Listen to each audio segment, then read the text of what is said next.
Ukraine's President Volodymyr Zelensky says the Donbas region to the southeast has been completely destroyed, as it has become the recent focus of the Russian offensive. That's as some of the world's richest countries pledged billions to give Ukraine a boost. Moscow's war effort has pulled back its forces from the capital near Kiev and moved artillery and armour to the east, which Zelensky says is piling on pressure. The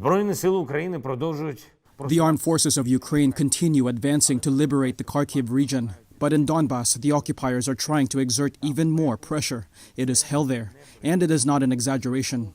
Constant strikes on the Odessa region, on the cities of central Ukraine. Donbas is completely destroyed. All this has no and cannot have any military explanation for Russia. Moscow calls its invasion a special military operation to rid Ukraine of fascists, a claim Kiev and Western allies say is a baseless pretext for an unprovoked war.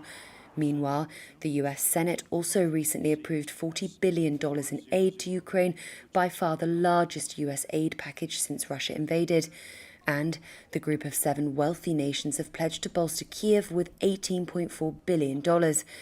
US Treasury Secretary Janet Yellen told reporters, quote, "The message was, we stand behind Ukraine. We're going to pull together with the resources that they need to get through this." Separately, US Secretary of State Antony Blinken accused Russia of using food as a weapon by holding hostage supplies for not just Ukrainians, but also millions around the world. The war has caused global food prices for grains, cooking oils, fuel and fertilizer to soar. The EU has said it is looking into ways of using the frozen assets of Russian oligarchs to fund the reconstruction of Ukraine, while the US has not ruled out placing sanctions on countries that purchase Russian oil.